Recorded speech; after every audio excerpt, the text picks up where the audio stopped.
राधे राधे। ओम नमः शिवाय। कैसे हैं आप लोग? ईश्वर कृपा से आप सब अच्छे होंगे। ईश्वर सब पे कृपा बनाए रखे, सबका कल्याण करें। आज हम बताने जा रहे हैं शिव पुराण, श्री शिव पुराण के प्रथम अध्याय का वर्णन करने जा रहे हैं। और शिव पुराण के श्रवण से देवराज को शिवलोक की प्राप्ति तथा चंचुला का पाप से भय एवं संसार से वैराग्य, इसका वर्णन हम करने जा रहे हैं।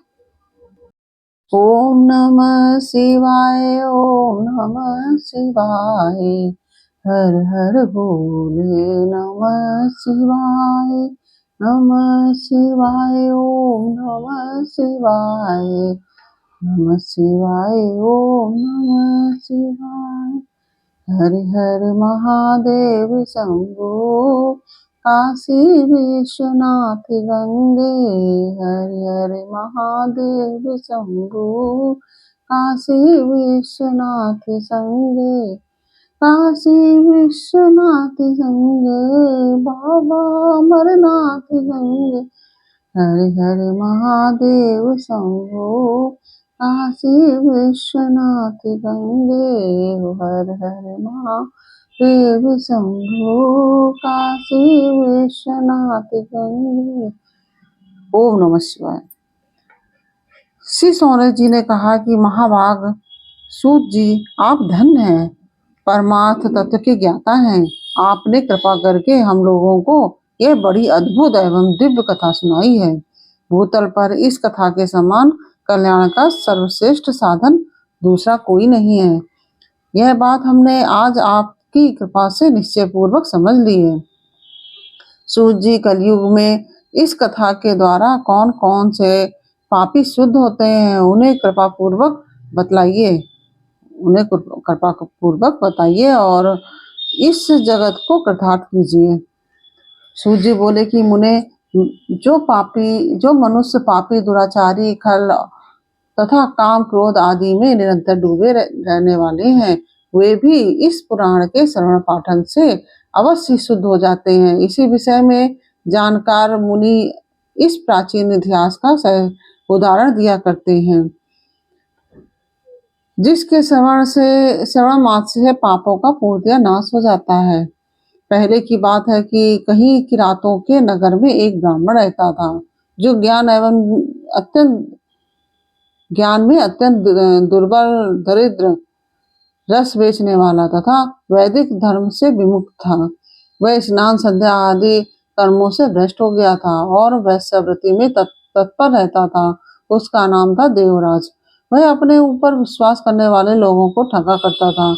उसने ब्राह्मणों, क्षत्रियों, वैश्यों, शूद्रों तथा दूसरों को भी अनेक बहानों से मारकर उनका धन हड़प लिया था, परंतु उस पापी का थोड़ा सा भी धन कभी धर्म के कार्य में नहीं लगा था।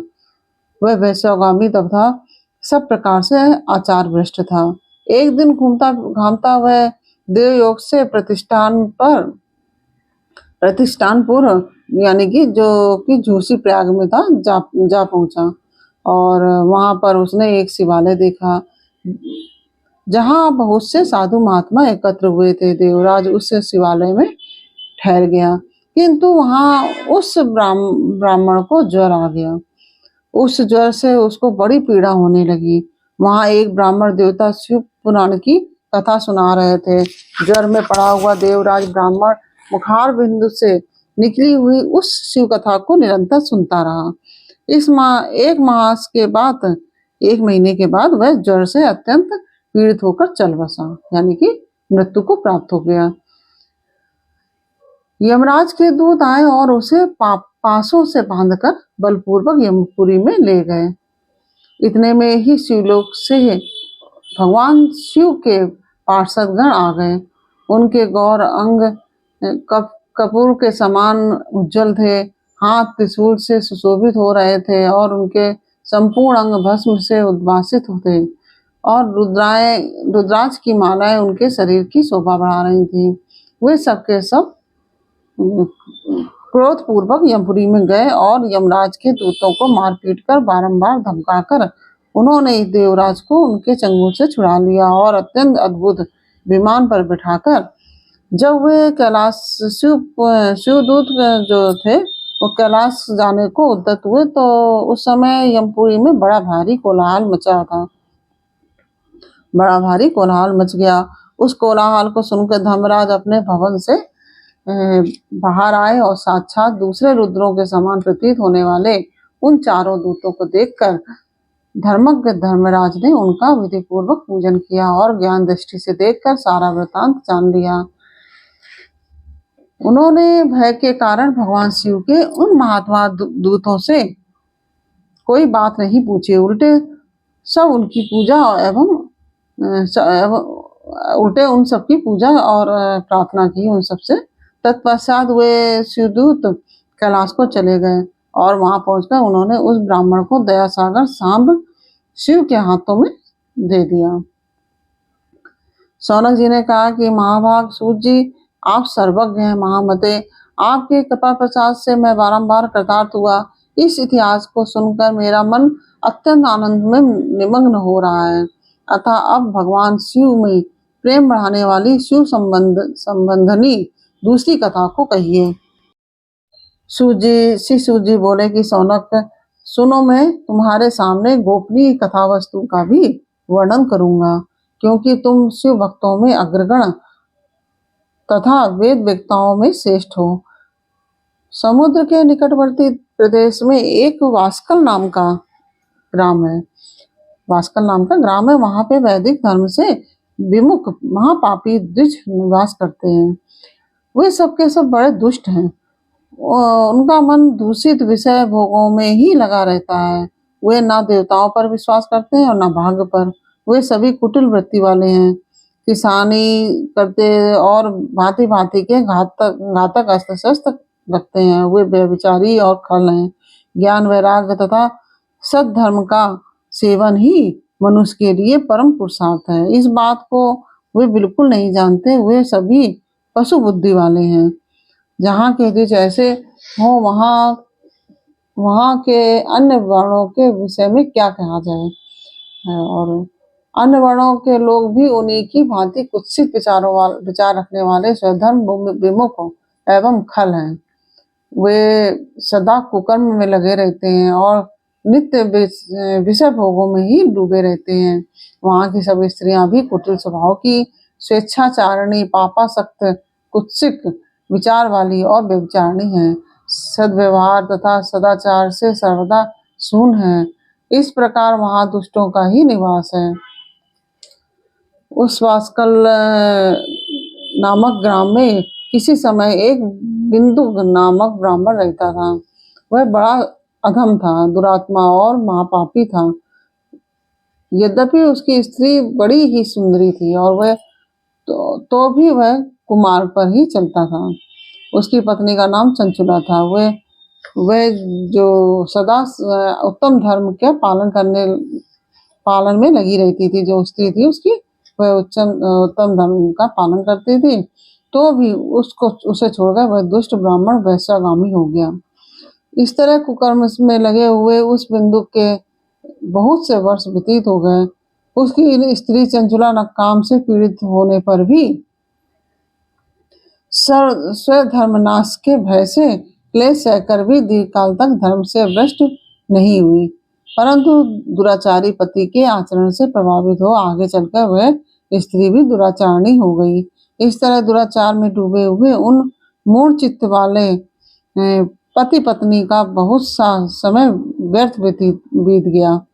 तदंतर शूद्र जातीय वैश्या का पति बना हुआ वह दूषित बुद्धि वाला दुष्ट ब्राह्मण बिंदुक समयानुसार मृत्यु को प्राप्त होकर वह नरक में जा पड़ा। बहुत दिनों तक नरक के दुख भोग कर वह मूढ़ बुद्धि पापी बिंद पर्वत पर भयंकर पिशाच हुआ। इधर उस दुराचारी पति बिंदुक के मर जाने पर वह मूढ़ हृदय चंचुला बहुत समय तक पुत्रों के साथ अपने घर में ही रही। एक दिन देवयोग से किसी पूर्ण पर्व के आने पर वह स्त्री भाई बंधुओं के साथ गोकर्ण क्षेत्र में गई। तीर्थयात्रियों के संग में उसने भी उस समय जाकर किसी तीर्थ के जल में स्नान किया।